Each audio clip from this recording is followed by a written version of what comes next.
You got the itinerary and everything. Is that better? How's that angle?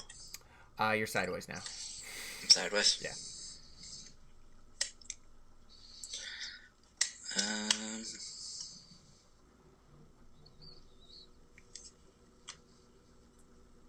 is that better? No, you're still sideways. You were Still perfect a sideways. second ago. Yeah. Okay, I guess I can't go vertical. Oh, that's Gonna good. do vertical, but no matter. Horizontal works. That's good. All right. All right. I'm gonna. Yeah, you know what it is. Black and yellow, black and yellow, black and yellow, black and yellow. Yeah, you know what it is. Black and yellow, black and yellow, black and yellow, black and yellow. Yeah, you know what it is. Everything I do it big. Yeah, screaming that's not when I pulled off the lot. That's not reppin' my town. When you see me, you know everything. Black and yellow, black and yellow, black and yellow, black and yellow. We've got a 2-for-1 special for you today. We've got our week 2 guest here with us. He's a 2-time champion, and he was the MVP of last year's trivia game. We've got Billy Two Rings, aka Bill Stephenson, with us today. Bill, how you doing? Great, buddy. Great to be on. Good. It's good to have you here. How's life been treating you? It's been good. I'm actually out in Wisconsin this week, working remote, and I'm not beating the no working allegations with this podcast for sure. But No, well, if they're having you be remote, they already have you doing some more return to office than you used to be. yeah, Karen's got a lake house, so just out here in Wisconsin. Oh, that's at nice. That's a Rock nice thing to Lake, have. so Yeah. How is Karen doing? a little fun in the sun. She's good. Yeah, Nice. spending the week with her family. So Oh, that's nice. Oh, she's there with you too, so that's yeah, fun. Yeah, her that's a basically fun her whole family. I'm getting to meet her sister's new boyfriend and stuff like that. for Oh, the that's first time, cool. So Yeah. it's cool. Yeah, Yeah. How's Najee doing? she's great. She's I left her at home. She can't really travel.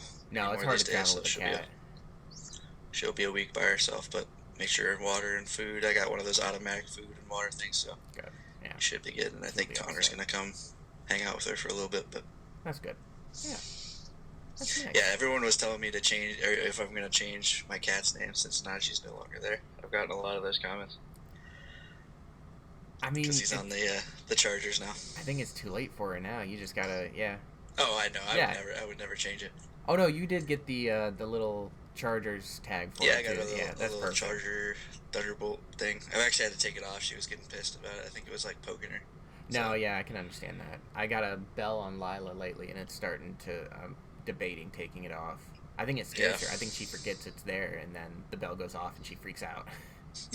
yeah, cats are weird, Yeah, cats are very but weird. she's doing good. Good. It's been good. Been a Ah. good summer. Nice. You excited? Doing a for lot of golfing. doing a lot of golf and getting ready for Yeah.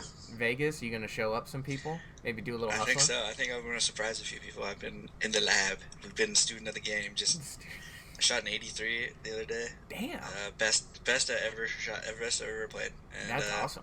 I had a couple mulligans on the first few holes. I didn't warm up at all, but I mean, who uh, doesn't? we've got some. We're dialing it in. That's a big improvement. I mean, compared to how we used to be, trying to use a driver on that par 3 in Magic Castle. Yeah, that's the issue. We never had to practice the driver, but my No, driver's yeah. actually pretty decent now. Pretty consistent. That's nice. Yeah. I'm hitting fairways every other hole at least, But I actually did the tournament with my dad that we always do. First time I'd played since that tournament last year.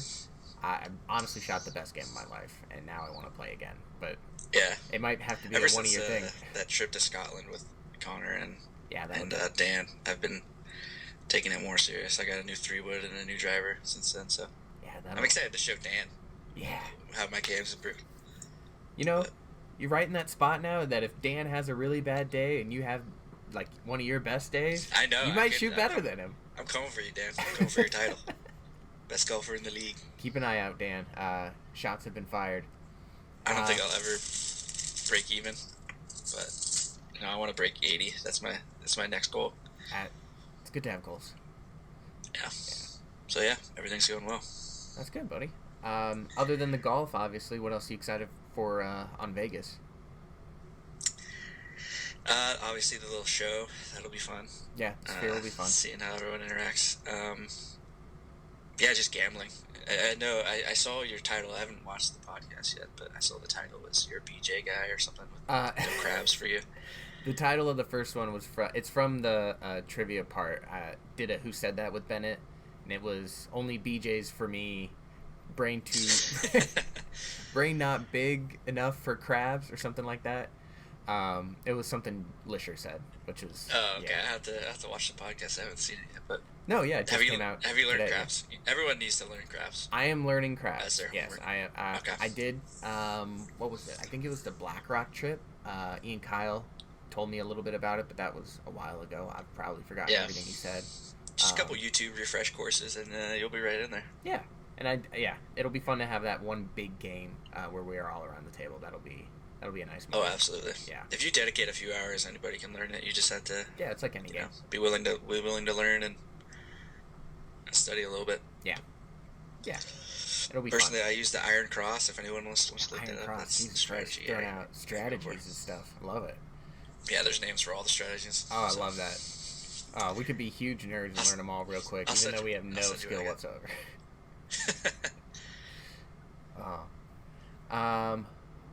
Moving on here, wanted to ask you how you're feeling about the Steelers' off-season.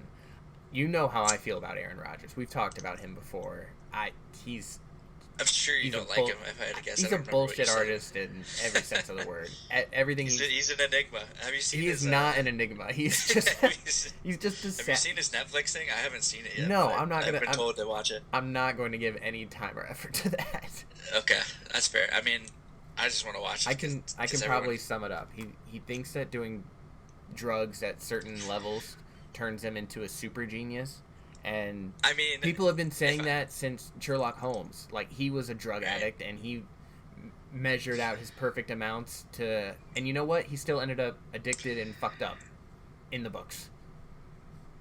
I mean, so to be fair, I don't want to condone ayahuasca, but if I did ayahuasca and won an MVP back-to-back each year, I would probably be like, yeah, ayahuasca is the best, you know? Yeah, I've never done it, but... He's still doing the ayahuasca, and it's not ending well for him. Moral of the story is, kids, don't do drugs. Don't do drugs. So yeah, I'll have to watch that. But yeah, we got Aaron Rodgers. Yeah, that'll be interesting. I'm excited to see it. Is he better than Russell Wilson was last year? Maybe he's the same. I don't know. He still won 10 games. That'd be an interesting comparison. So. They were... Well, actually, I've got it for the next segment. Let's see. Aaron Rodgers ended up as like QB. What was he played well the last. I looked a little bit into that. He played well at the end of the year, and that's typical with, like, you need a year removed from your Achilles injury kind of thing. So he was QB, hopefully he kind of builds on that. He was QB 16. Russell Wilson was QB 24.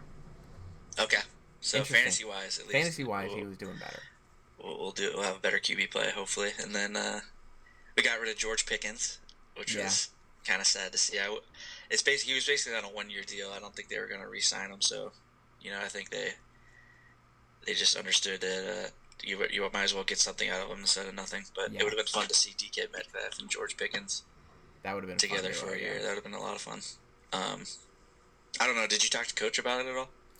A little bit. He's holding out reservations on Rodgers. I didn't get too much into my thoughts on him on there, and it's not worth the effort.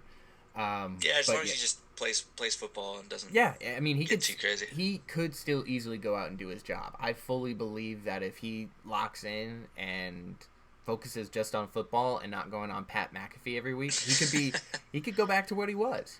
He just needs a little bit of Tomlin leadership, I think, and then he'll settle straight. That could be structure's good for people. Yeah, and then the rookies we got this year, I'm excited about Caleb Johnson. I think he'll probably be a big ad for us. And then the Buckeye boys, we got Jack Sawyer and Will Howard, so I think that's a lot of fun. That'll be cool. Yeah, it's always fun to see. And then our defensive tackle Derek Harmon too is kind of going under Cam Hayward's wing, and hopefully going to be the next Cam Hayward. So, do you think the Steelers will still have that solid defense they almost always do? Yeah, I saw a stat the other day. I would have to pull it up, but it's like the most expensive defense in the NFL by like far. Really? Okay. Damn. I would have to look at what it is, but it's like 50 million more. Like I said, I don't know what it is exactly, but 50 million more than the next person. But we have the most expensive defense going into this year, so that's if the money says anything, we'll have the money pretty translates. solid defense. Yeah. We just need a number 2 receiver. I think that's the biggest question for the Steelers going in to think this year. He's going to be the number 2 behind Metcalf. You think they'll make a trade around for that, and who would you want them to trade for? Yeah, they'll probably get Randall Cobb out of the grave and get that bag of bones or somebody. I don't know. Alan Lazard. I've heard that's a name. Rumors about a lot of the Packers receivers. They have like 5 or 6 number 2 receivers. So they really do. I wouldn't be surprised if they get like Romeo Doubs or Dontavian Wicks or I don't know any of those guys really. They're really all so many the receivers. Same. They're all different, but they all offer about the same. Yeah, they're like specialized, but they're all not one number 1 wide receivers really. Not one of them. Just a bunch of Batmans. Bunch of Robins. Bunch of Robins. Yeah. Bunch of Robins. Each different Robin. Like, which flavor do you want? It's just what fills your need. Speaking of trades, people on the video will have noticed there's a black screen covering up something over here. Bill and I talked about doing a ranking of all the trades that Connor Spears did in order to get his number 1 picks or his first round picks. He has 6 total of them. He made 5 trades. Obviously, he has his own pick. What are we gonna call this segment? How did we get here? How did we let this happen? How did this happen? I think. How did this happen? How did we let this happen? Actually, I think I told you this last time you were in Columbus, but I'm starting a new coalition, the Anti-Spears Syndicate. Oh, so just continuing your Catan play into the Anti-Spears Syndicate. And we're calling it Ass. Okay. We're workshopping it, but if you guys want to join, basically the idea is we're not going to trade with Spears. No one in Ass will be talking to him, participating in any fantasies of trades. Basically embargoes, and potentially maybe we find a gem within our ranks and we boost him up to compete against him. So there's a lot there's a lot we can do. Coalitions within the being organization. Formed in the league. Alliance is being made like it's Survivor. Yes, the word is out now. If you want to join Ass, if you want to join Ass, contact Bill Stephenson. We're not putting out any sort of recommendation for or against. We're going to be completely neutral on that over here at the Scuttle and at Trader Tom's for the record. We don't turn away anybody's business. Yeah, that's true. We can't. We're just not allowed. We just can't. So let's get into it. The trades. I don't have it pulled up, but I've got them pulled up here. I don't have them ranked on how I think he did. I just have them in order of the number, and then I figured we'd rank them after. We do the order. And it was hard to look at it chronologically. I didn't know if I found it chronologically, and I found context trades for some of the things that Spears did. Oh wow, okay. So you went deep into it. I went deep into it. Yeah, I've got my computer's full of screenshots of sleeper screenshots. All right, so the first trade we have, this was the one that started it all. It was Spears and Imhoff. Spears got Imhoff's first round pick and his 4th round pick. That'll be important. And he sent away Lamar Jackson. Imhoff received just Lamar Jackson in that trade. Lamar Jackson ended up as QB1 on the year. But unfortunately, that did not translate to fantasy success for Imhoff. Yeah, it kind of gave up a lot. It'll be hard. We should rank them at the end once we hear them all. But I think that's not a bad trade. I will note that I feel like the sleeper app, the trade order is kind of misaligned, right? I know the thing that Alex sent in the group me the other day. Yeah. Was showing Fez with like the 10th overall pick. He definitely has the first pick. So yeah, I think we'll have to edit it'll that be interesting to see if what I'm showing here is right. It has Imhoff's pick as the 10th. That sounds right. That could be close. That could be right. Yeah. All right. Now for the second trade, and this one will have some context with it. We have. Hold on.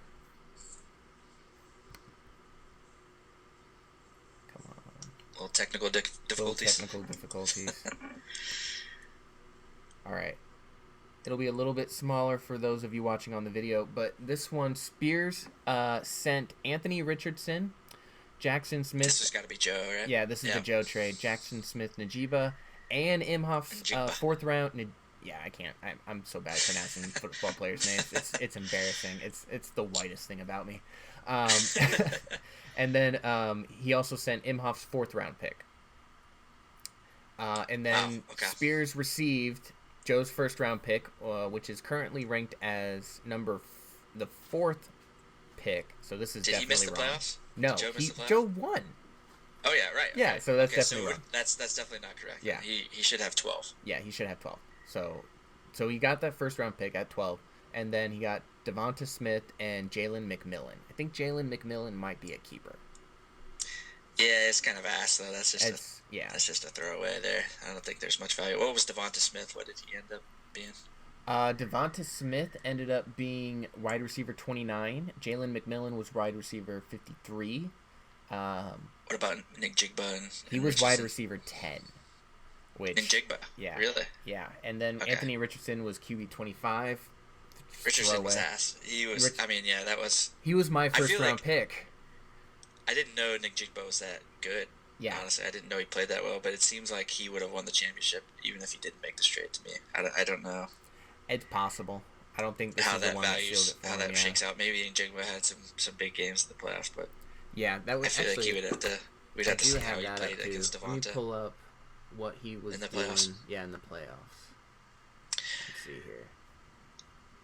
Yeah, in the play. Oh, you're doing it real time. In the playoffs, he wasn't doing that great. Week 14, he had 16 points. 15, he had 8. I mean, that's pretty good. I know he actually. My bad. He did well here. Week 16, he had 11.9. Week 17, he had 10.7. And then week 18, which we don't play, he had 2.2. So those last round around, yeah, he was doing a decent amount of help for him. Okay. So maybe it's a better trade than we thought. Let's see Devonta's. It's a decent wide receiver too. Devonta Smith. Devonta's game had the game log had week 15 he had 22. Week 14 he had 11. Week 16 he had 8, and then week 17 he had 27. Yeah. We do play week 17. We don't play week 18. Right, week 18 is what I was trying to. So arguably Devonta would have been better off with Devonta. Yeah. Because he looks like he put 22, 8, and 27 up. So I don't know. Well, that'll go into the consideration how we rank this. Yeah, I didn't look at Joe's future trades to see where else he ended up with stuff. Just strictly the Spears first round trades. The only thing I have for this is Spears got Anthony Richardson from me. In that trade, from that Brock Purdy thing, right? Yeah, from the Brock Purdy trade. Spears sent David Montgomery, Garrett Wilson, and Brock Purdy in $15 in Fab, and I sent him Alvin Kamara, who was RB12, DJ Moore, wide receiver 17, and Richardson. Yeah.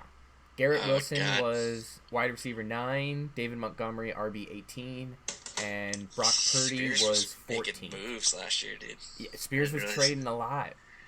Yeah. All right, what's the next one? The next one is your trade. Ooh. So we've got I've looked back into it. It doesn't seem that bad, just on paper. On paper, yeah, it doesn't seem that bad. All right, so for your trade, ooh, that's gonna look ugly on the video. Yeah, it did not work out as great as I wanted. For yours, you received Russell Wilson, Kyle Pitts, Joe's 5th round pick, and then Spears' 12th and 3rd round picks. I like yours a lot on the pick aspect of it. And we got 3, 5, and 12 for a first. And I like this kind of swapping Bryce Young for what you sent too. You sent Bryce Young, Dalton Kincaid. That's essentially a swap, I feel like, in terms of Kyle Pitts and Kincaid. Yeah, for sure. They're far apart Kincaid on the tight end rankings, but yeah, they're both trash. I think Bryce Young actually kind of turned it around after I traded him, though. I think he did look like he was starting to do a little bit better. Let me double check that. I've got him pulled up too. Let's see. I don't know what he ended the year on, but I think he played pretty well. He ended the year QB 20. And Russell Wilson was 24. Yeah. Last few games, week 15, he scored 12 points in fantasy. Week 16, 27.1. Week 17, 16.9. And then week 18, 36.4. Jeez. Okay. Yeah, I fucked that up. Yeah. 42. Oh, wow. Okay. Yeah. Spears probably wasn't even aware of this, but that might be a nice keeper he has in addition to all his... Yeah, he's got Justin Fields, too. I don't know. I think Bryce Young would be a good keeper as well, so it'd be interesting what he goes with. But it's interesting. Important aspect of that trade. I would love to have Bryce Young as a keeper, honestly. That'd be nice. I would love to have that, too. I don't know who the hell my keeper's going to be this year. I need to look at that. Mine's going to be Lad McConkey because that's literally it. That's a good keeper. It's a good keeper. I'm lucky it's a good keeper, but it's literally all I could do. I could do Chuba Hubbard. That's your only option. But, like, that's fuck. Yeah. I'd almost rather do nothing. Important aspect of that trade, Spears sent you Joe's 5th round pick. He got that by sending Alvin Kamara, who I sent him, George Pickens, and his 13th round pick to Joe for Aaron Rodgers and DeAndre Swift in that 5th round pick. Oh, okay. And that's not even the 1st round pick. That might even be a better trade than the one he sent the 1st round pick for. Yep. I was going to say the same thing. I think that one definitely probably helped Joe more. Having Alvin Kamara was nice last year. I kind of regret trading him, but it almost worked out for me and my team. If I had mine's so frustrating. All I had to do was just swap like 2 people, and I would have been fine. Yeah, that's why you don't tinker as much. No, you don't tinker. Sometimes the best move is no move. You know. Yep. Frustrating. All right. I sent away Brian Thomas and Sam Darnold to Dan for basically some peanuts. I got Tyreek Hill, who fucking didn't score a touchdown, and I can't remember who else I got. It was Aaron Jones or something. Oh. But yeah, we won't talk about that. That's not what the topic's about. We're talking about Spears. How Spears did bad. All right, and well, we weren't going to talk about how bad we are, but we got to talk about my trade now. I don't think yours was bad either, though. No, you got a second round pick back? Yeah, I got. So I sent him Jonathan Brooks, who's not even playing. Not even playing this year. So that he tore his ACL like in May or something. Yep, he tore his ACL. He came back for like 2 games or something. And then maybe at the end of the year, but he was at the very end of the year. He's on the pup now. He's not even playing in 25. So yeah, and then my 1st round pick. And then I received Marvin Harrison Jr., his 2nd round pick, and his 7th round pick. That might be the best value so far, honestly. I'm not just saying that because you're on the podcast, but especially if Marvin was a keeper. I mean, if Marvin had been a keeper, I would for sure say mine was the best. Yeah, I mean, you got a 2nd basically for. You gave a 1st for Marvin Harrison and a 2nd round pick, essentially. I mean, that's fine. I mean, that's and I got a the 7th round pick out so of it. far. Yeah. That one, not too shabby. All right, and then the final trade, Dan's trade with him. Trading away. I mean, that's... I don't even want to rank that one. That's just ass. That's just a soft-ass move by Dan. I mean, I hope he's listening to this. This just screams, I don't want to compete. I mean... I like to look at the trade that... Because you brought this one up, too. The trade in which he got Bennett's 1st round pick, because he didn't trade his first round pick. Yes. He traded Bennett's first round pick. He got that by sending Travis Kelce, Derrick Henry, and Patrick Mahomes and then Bennett sent Kareem Hunt, Mike Gesicki, and his 1st and 4th round picks. Yeah, that might be the best one, actually. Derrick Henry was like RB2. Did you get all those? Derrick Henry's RB2, Travis Kelce tight end 6, and Patrick Mahomes QB 11. And Kareem Hunt ended up RB30, and Mike Gesicki tight end 14. And then Dan just turned around and gave that for a 26 pick, basically. Yep. So, but here's the thing: Dan has 2/3. I'm looking at his draft picks this year. In 2025, he has 2/3, 2 4s, and 2 6s. And just gave away his 1st for nothing. Like he just he does have 2, yeah. So he could have competed this year, and he has Brian Thomas as a keeper. He could have. He would have been in a perfect position to actually go for a title, but he just I don't know what he was He just let Spears whisper sweet nothings into his ear. I don't know. You know what? I bet he does this trade. I bet he does this type of trade again next year. He's going to trade away Spears' first round pick and just give up for his 27. For his 27. He's always just going to be looking to next year. Just perpetual. Yeah, I mean, Dan, you got to compete at some point. At some point, you got to put your feet in the sand and say, this is where I stand. And, yeah. 10 toes on the ground. 10 toes, Dan. Yeah, absolutely. We want to see more from you. Dan, you were in a position to actually make some noise in the league, and he just pissed down his leg. But he saw Spears with all those picks, and he's like, I'm just gonna give it. Brian Thomas was wide receiver 4. Like, he could have kept him for like an 11th round. That was my pick. That was a great keeper. I shouldn't have traded him that, but here we are. 2 firsts to 2 thirds, 2 fours, 2 sixes. I mean, he definitely could have gave Spears a run for his money. He could have. He really could have. And honestly, he still can, but we'll see. He won't. I might just vote for auction draft next year, despite Dan. Bennett. I wonder how that. Bennett mentions in the last episode that he wants to do Dynasty, and if we do that after Spears's. It wouldn't be this year. It'd be 26, right? Yeah, and then that just screws over Dan with this trade. Well, I feel like that would kind of retroactively. I think he would have to get his first round pick back. Yeah. We would give it back to Spears. Spears. That trade would be rescinded, and Spears would get one less. No, we would decide that after the draft when Spears had already picked, and then Dan's given up. Oh, I see. Yeah. No, I feel like I would vote for. If that's going to be the case, I feel like it would be fair to just to nullify that trade. It really would. Yeah. But we'll see. That'll be fun to fuck with Dan with. It would fuck both of them really. If we decided to vote on Dynasty, we take away a first round pick from Spears, and give it back to Dan. Yeah, I don't know how that shakes out. We might have to just vote on that, whether that should be rescinded or not. Dan, you shouldn't be trading. Maybe there's a new rule that we shouldn't trade 2 years out, kind of thing, draft picks, and set that precedent. But I don't know. It's an interesting idea. I don't know if I would. You know what I mean? Yeah. I guess if we do go to Dynasty, it wouldn't matter at that point. But right. It's hard to say like what rules are going to be affecting the league 2 years from now. So right. Yeah, it would be easier to know that though. I feel like if we had a Dynasty. If it was in a Dynasty, yeah, I don't think that would be as big of an issue. But if we're going from no Dynasty to Dynasty, I think that's kind of. Yeah. So is that the last? Yeah, that's the last one.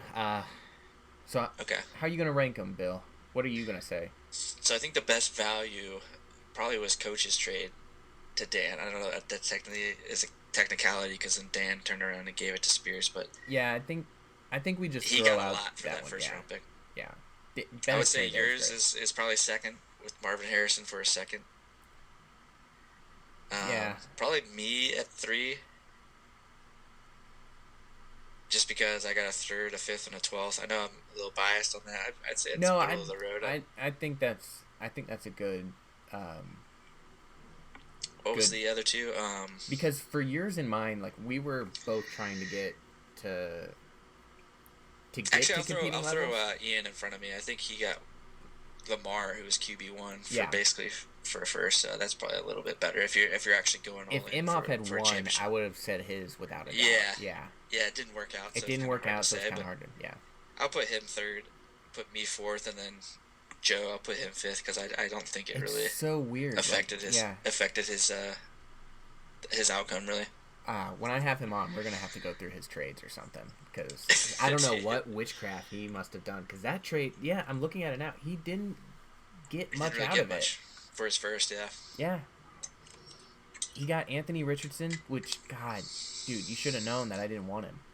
When I know someone's trash, like you need to just avoid that guy. You know you're trash when Daniel Jones is taking your job. That's bad. That's so bad.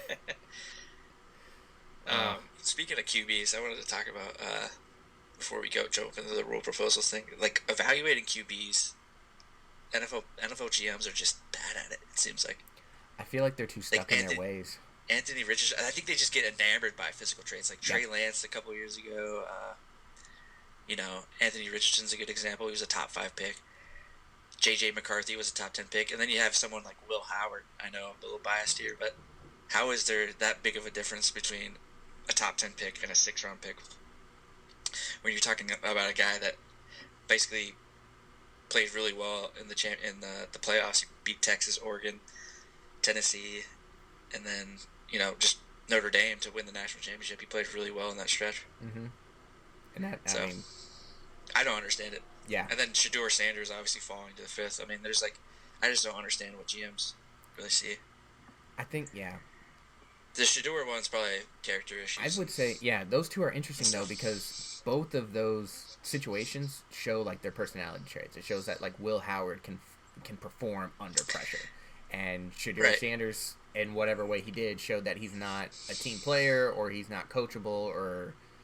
Yeah, but from everything I've heard, Will Howard's like a great guy. Like that's what puzzles me. Like, how did he last to the 6th round?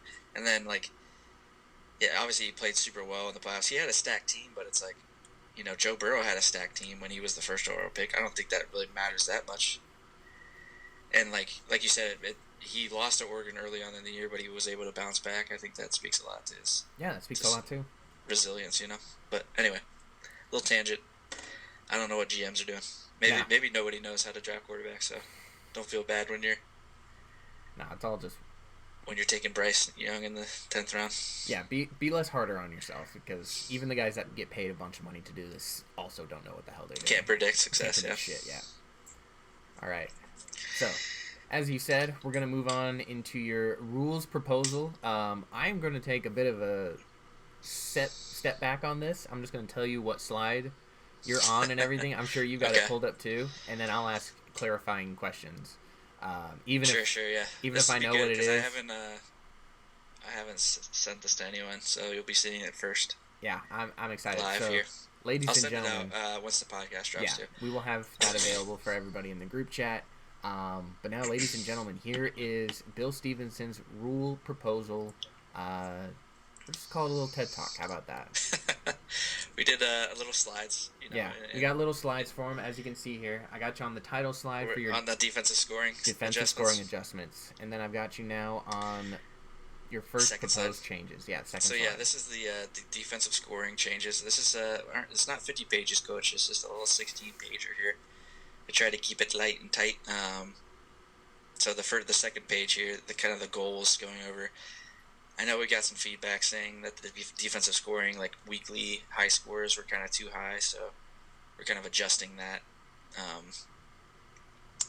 by giving more negative points to match the TDs given up, the touchdowns given up. So you'll minus 1 point if you give up 7 points, minus 2 points for 14, so on. So that kind of changes, adjusting points, so less defensive average, double digits. Yeah, that's kind of the logic behind that. I know Ian Emhoff kind of gave some feedback and said, there's not a lot of disparity between the top defenses and the middle defenses. So that kind of is what that's accomplishing, because the top defenses aren't giving up a lot of touchdowns anyway. Or not giving up a lot of yards to begin with. So this will affect the top end less, maybe, than the average defense. So okay. I also noticed in the scoring settings too, we don't give any points for special teams fumble recoveries. I think there was an issue last year that we might have changed that because there's muff punts counting as forced fumbles. Okay. Do you recall that?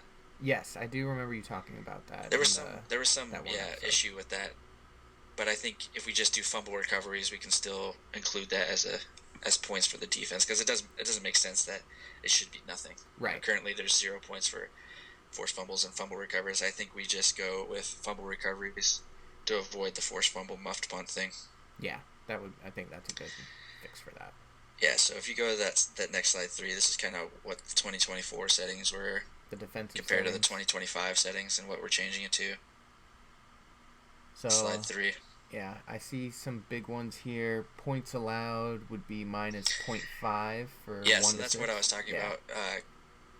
Getting a higher disparity between good and great defenses. I mean, before it was only 0. You weren't taking away points for people that didn't give up more than 14 touchdowns. So now it's kind of aligned with the TDs given up, like I said. So the half a point is for just basically field goals, I guess, and you're only getting 0 if you pitch a shutout. So anytime it hits the 7, 14, 21, 28, 35 is matching to the touchdowns given up. So it's easy to remember. Adding some more negative points for the yards allowed kind of nerf everything down a little bit.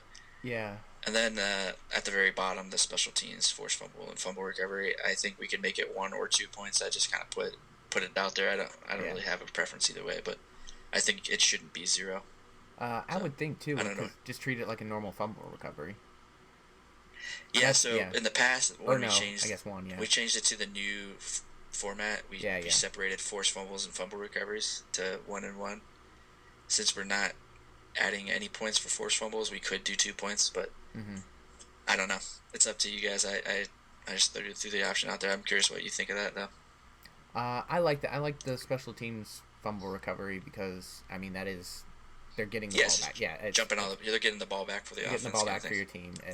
And anything to make the defense, I guess, slightly more relevant, but not.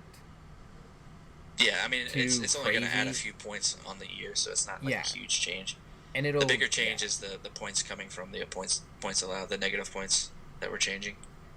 Yeah. But this will affect it slightly too as well. So I think And then that fourth slide is kind of summarizing how that affects all the point values, just the data. How that would change rankings and stuff. Change the rankings, yes. So you'll see some of the top defenses are -11, and then when you get to the bottom, it's -21. Like the Giants, for example, at 19, they're kind of affected the most because they must have given up a lot of points in yards. So you're saying this ranking I'm looking at right now is what it would have been if. So the column, 2024 is what it was. Okay. 2025 is what it would be changing to, and the change is that difference. And the 2025 points, when it says that, it's obviously the stats from 2024. Yeah. With the settings that we're changing to. Okay. So the Does rankings, that make sense? the rankings don't change all that much in a good defense from a bad defense. It just changes. I would say some people are getting less negatives than others, and that's really the biggest difference. But it'll affect the order a little bit, but it's really gonna affect the weekly high scores the most, and then the 25 points. The points per game, the 11, the less teams are in the double digits. I think that was the kind of the feedback. There's too many teams in the double-digit average. Right. And for defenses, they don't miss a game like normal players do. Right. Because it's just they're going to play all 17 games, no matter what. I like the idea. It looks like this is kind of making them all almost consistently somewhere between a 9 and a 7. And I think that's where defenses should live. And then if you manage to find the great one of that season, good for you. It still shouldn't be averaging 15 points a game or something like that. Yeah, the Panthers are still ass. Yeah, Panthers are still ass. But the Patriots are surprisingly bad too. But the bad teams are still bad. Right. It's just the good teams are. Well, there's 5 or 6 bad teams less every year. Defenses, we'll say. Yes, I agree with that. There should really be 2 or 3 elite defenses that little nuggets you can find. I like that. Right. So that's kind of the logic on that proposal there. All right. So. And then our next one here. This one I like a lot.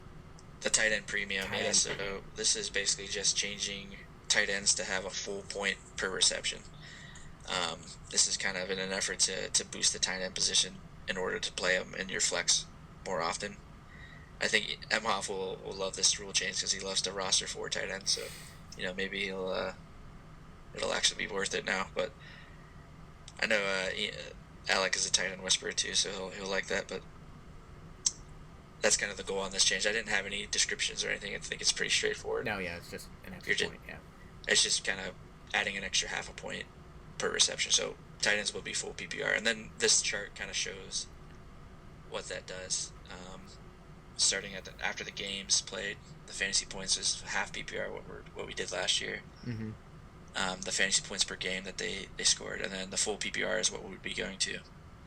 The full PPR points per game, and then the change, obviously. Basically, half of your receptions is added. Oh, wow. In the year. Trey McBride makes out great in this. Yeah, got a lot of receptions, so it's a less emphasis on scoring touchdowns for tight ends, maybe. But it also...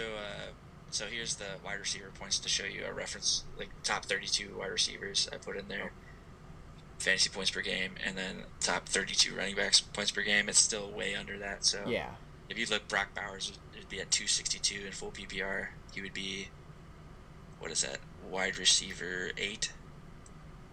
Yeah. So instead of wide receiver 26, he'd be wide receiver 8 in full PPR.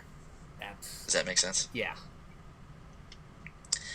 Yeah, so it just boosts them up and it gives them a little more viability, and it adds the pool of players that you can actually roster and that play are on a actually week-to-week basis worthwhile. too. Yeah.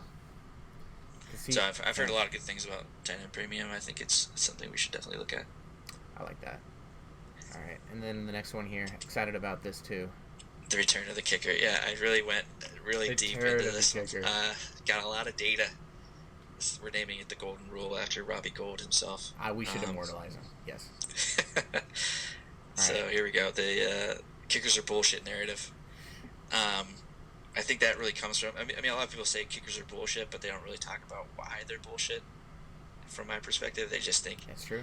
And that's kind of some of the points I laid out. I don't know if you have anything to add here, but the scoring is really hard to predict. Teams are incentivized to get stopped in the red zone. So basically, kickers in good offenses are punished because when they're scoring touchdowns, they'll kick point PATs instead of getting 3 points for the 10-yard field goal or whatever if they would get stopped, kind of thing. And then another reason is I think kickers score too many points on a week-to-week basis. Like it's bullshit when the kicker on the other team scores 26 points and yours gets 2 points. Yeah. You know, that's a 24-point swing on a fucking kicker. That's crazy. That's kind of where my head's at and why they're bullshit. That's the bullshit I would be concerned of. Yeah. Yeah. So that's kind of what we're changing with this rule proposal. We're bringing down the weekly high scores, and then we're not disincentivizing good offenses. So any kick within the PAT range will be 1 point, the same as a point after touchdown. So it's like it doesn't matter if you're as soon as your team's in the red zone, it's basically your kicker's going to get the same amount of points no matter what. Mm-hmm.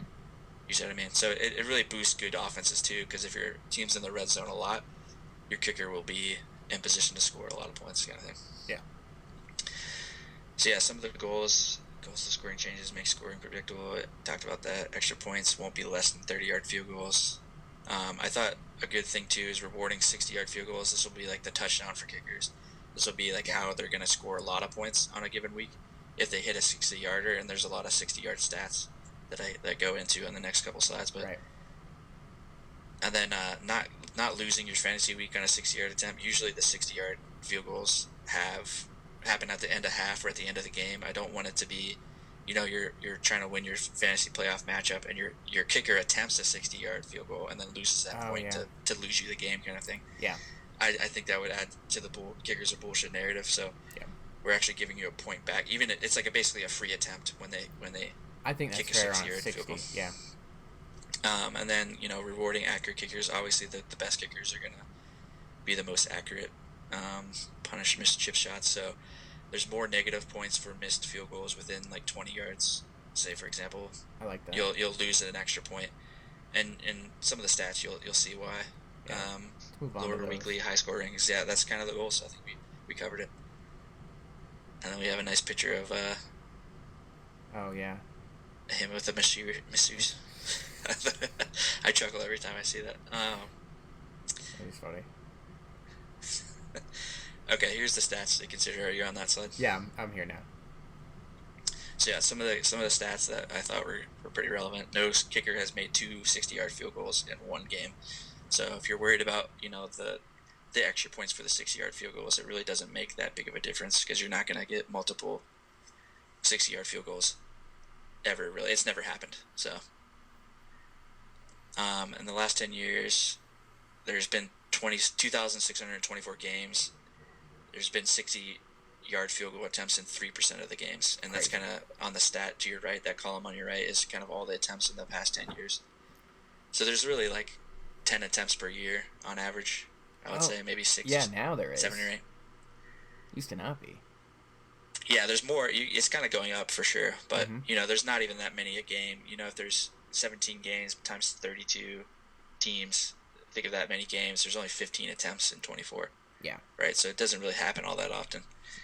And then some of the stats why kickers are important. Like kickers just are a huge part of the game. I think they make up a lot of the scoring in the NFL. So it feels like there's something missing in football. It's kind of like playing golf without your wedges or something. It's like a huge part of the game. You need to I think it's important to include him. So I think a lot of people will agree and disagree. I think that Gertz's will be hard. I don't know where you land on the bringing kickers back, but I'm fully for it.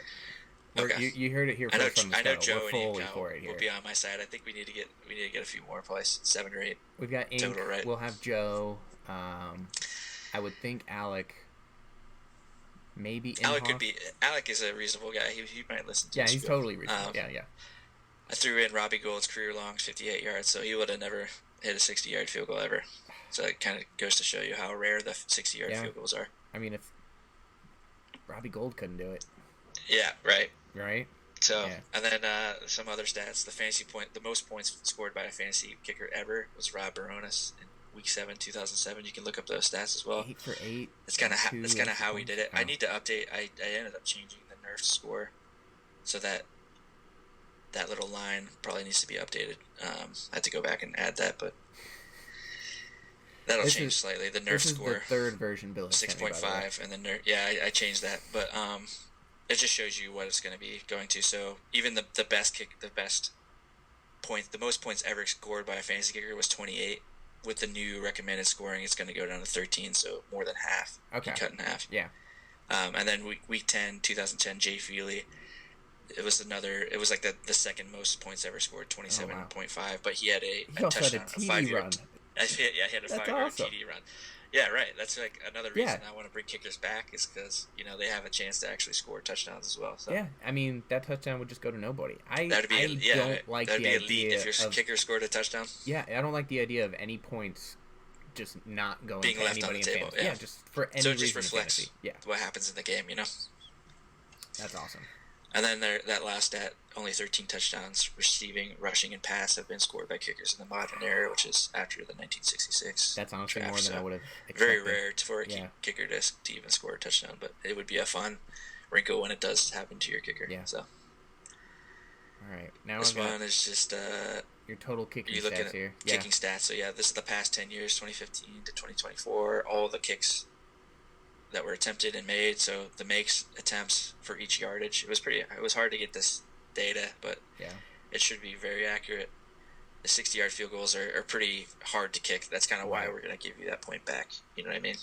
Right. Because it's only 32% that's attempted or made. So it's surprising to me that the 50 to 59 are pretty similar between 30 and 39. You know what I mean? Yeah. It seems like after 30 yards, between 30 and 59 yards, the percentages are almost identical. And even the attempts for like 40 to 49 and the 50 to 59, they're almost identical. Yeah, but it's hard to quantify it too, because some of those are like 50-yard attempts and 59-yard attempts. So the 59-yard attempts might be closer to the 60-yard attempts. You know what I mean? But it's hard to actually find that data to see what the difference would be. Right. So that's just kind of some data to look at, and that kind of informs some of the scoring setting changes that we're going to make. So so I'm looking at the standard scoring for ESPN. Yeah, that's what we're used to. That's what we voted away. Now I've got this is why kickers are bullshit. You can see the field goals made 0 to 19 is 3 points, and then the PATs are 1 point. That's kind of why. What I was talking about earlier. No, that is kind of bullshit. Teams to get stopped in the red zone, right? Because you would score more. So the option 1, if you're looking at it, kind of changes things. It's giving it that half. It's kind of incrementally making it a linear kind of progression. 40-49 is 1.5, 50-59 is 3, and then the 60-yard field goal is 6 points, like the touchdown of the kicker.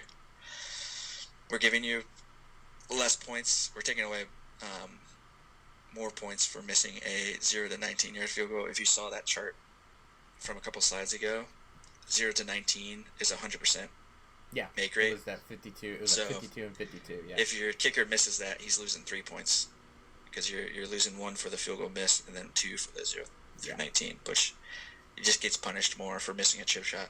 No, I think that makes sense to me. But no one's missed one in the past 10 years, so just keep that in mind too. And then the like I said, the field goal miss for 60 yards are giving you a point back. So if you miss a 60 yarder, you'll lose a point and then gain a point. Okay. Kind of thing, so it'll even out. Okay. Does that make sense? Yeah, that makes sense. Yeah.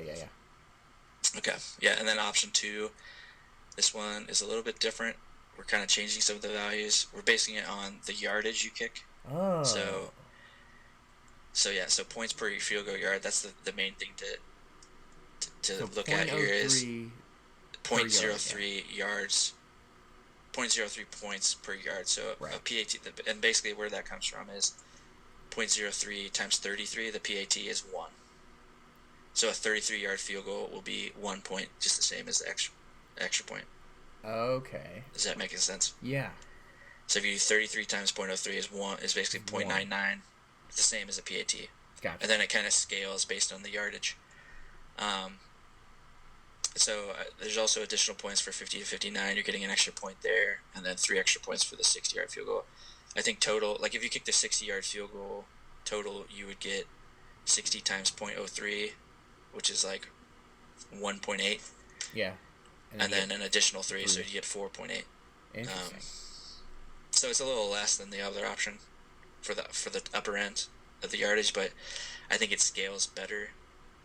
You'll just I think the end result is it comes out a little messier. Yeah, I'd have to do the math a little bit on that to see what that looks like, but The math as far as what? We can just do that now. What do you mean? I mean, in terms of like what a 45er would look like versus a 55-yarder. Yeah, I think it's pretty. Okay, we can do that. 45. So it's just the yard is 45 times 0.03. Yeah. Would be 1.35. Okay, and then what would a 55 be? So 55 would be 55 times 0.03 plus 1. It'd be 2.65. Okay.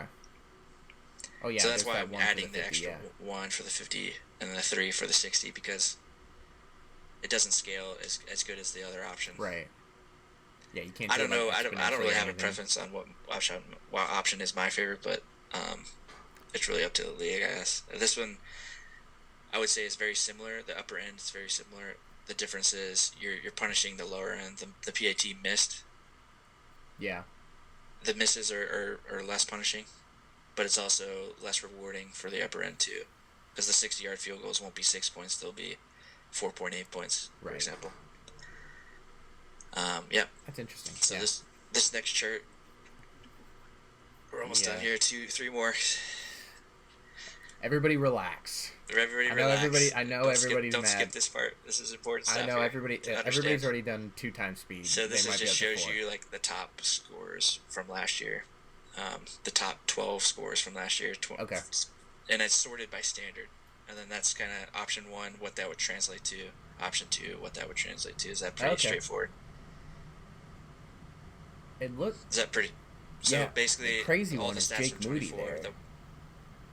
Jake Moody. Yeah, like in the second for week 1, he had 26, and Chris Boswell also had 26.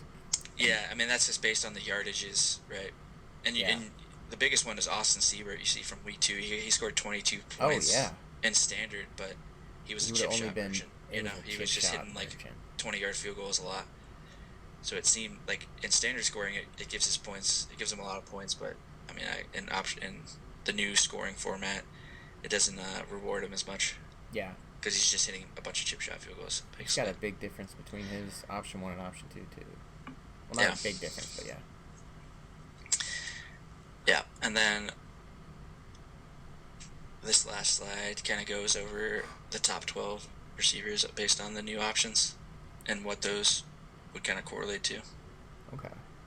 I think that's pretty straightforward. It really boosts up players that score a lot of extra points. Mm-hmm. Before, like Jake Bates, for example, if you look at him down below Will Lutz, he was maybe 1, 2, 3, 4, 5, 6, 7, 8, 9, ranked 9 in standard, but now he's been third, ranked 3rd in the option 1, and ranked 2 or ranked 1 in option 2. Yeah, you know what I mean? Because he's scoring just so many more extra points. So it really incentivizes getting a kicker in a good offense. Yeah, which I think makes sense.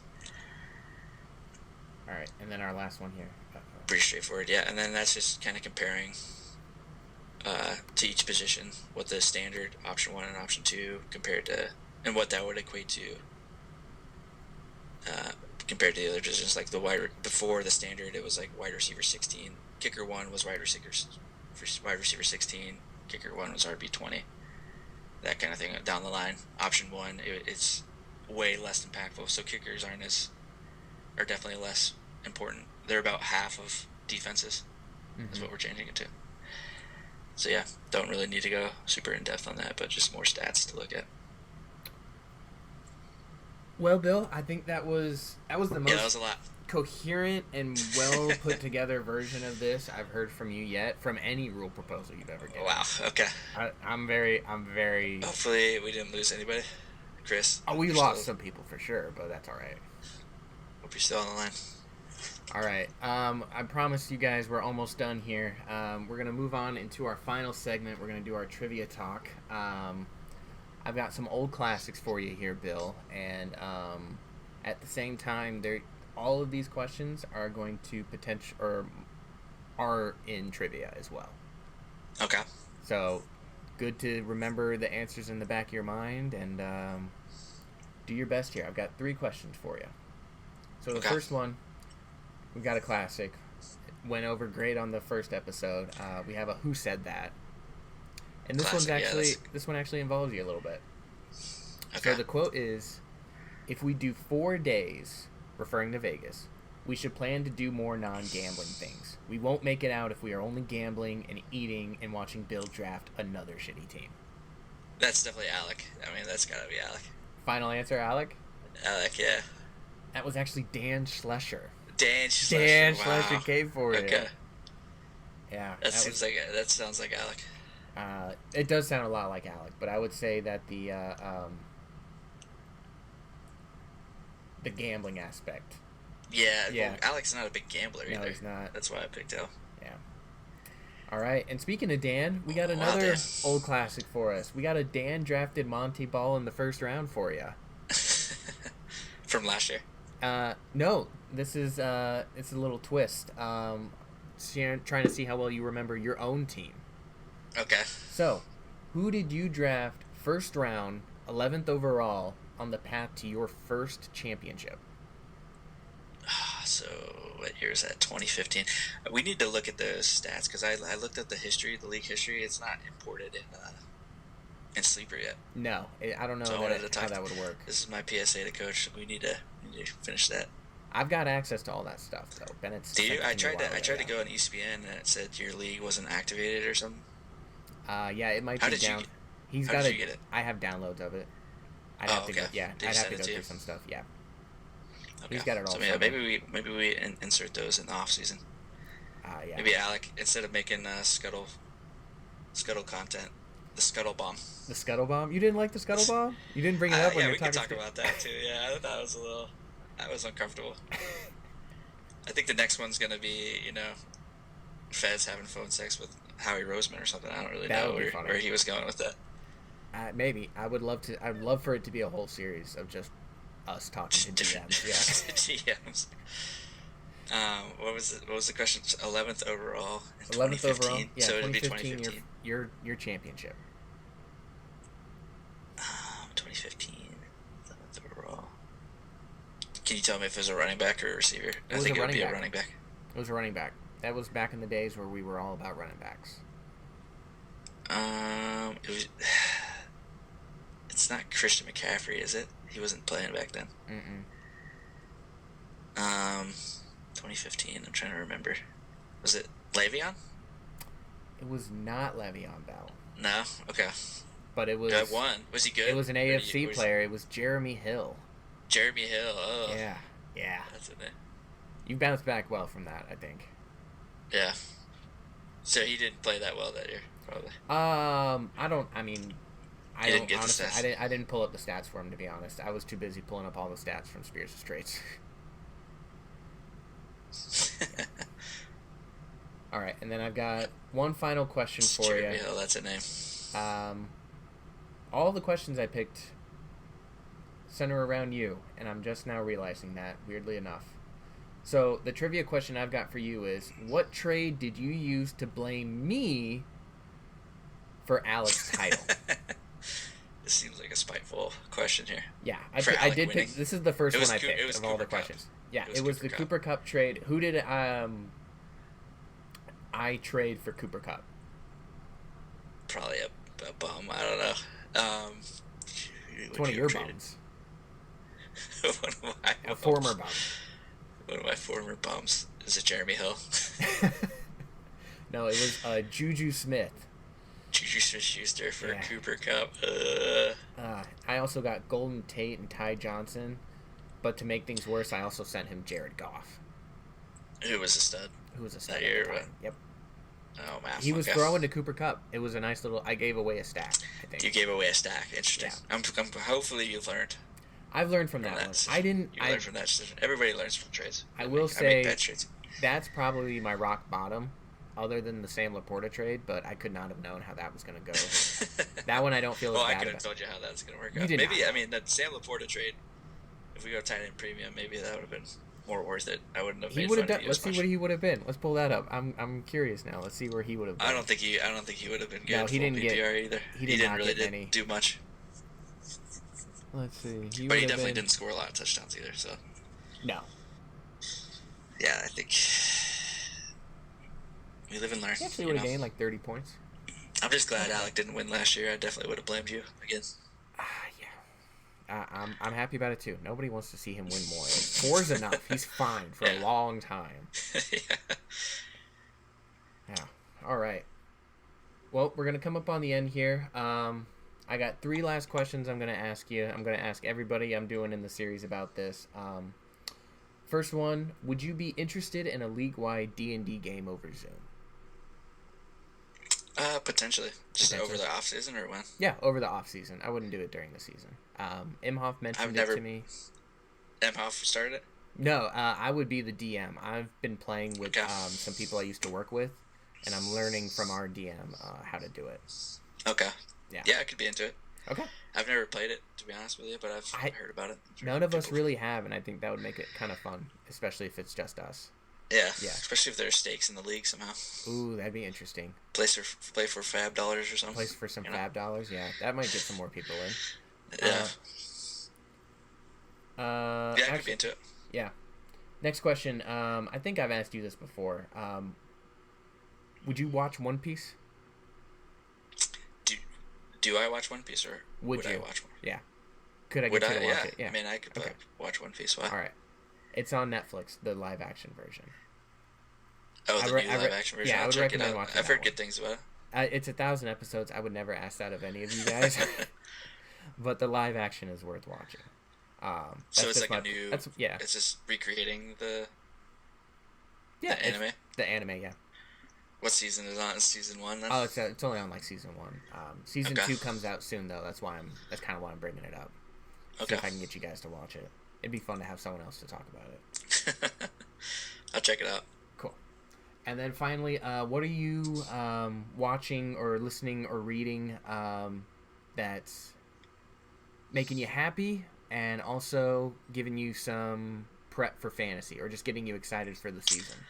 I'm not asking for your secrets or anything, secret podcasts or articles you like, but... Yeah, I really just kind of digest a lot of Steelers content, maybe on the official Steelers page. I really go all over the place with my fantasy content. Like to watch a lot of videos, so it's hard to pinpoint one exactly, but yeah, I just watch a lot of YouTube, really. Nice. Maybe go on the occasional Reddit post to see what people are saying. But Reddit posts, yeah. I think it's best to silence the noise sometimes, because if you get too many opinions, it's almost a bad thing. Amen. It's kind of my newer philosophy. I've kind of gotten away from that. I like the it was a book they made us read in high school. It's called Candide. The whole moral of it is basically just like tend your own garden, and year after year after year, I just feel myself feeling more and more like that. Yeah, just wanting to focus on my own stuff. Yeah. I think that's pretty relevant. Yeah. All right. You got any final musings for the league for us before we head out here? I don't. Yeah. Good luck to everyone, and I'm excited to hear everybody's podcast this year. You're doing a good job. Appreciate that. Making it a strict schedule. Oh yeah, we wanted to we wanted to make sure they all actually hammered out. I was looking back through the podcast. My white whale will now be getting Ian Kyle to do a pod. Turns out he's the only person that hasn't done one. That's never done one? Never done one. Yeah.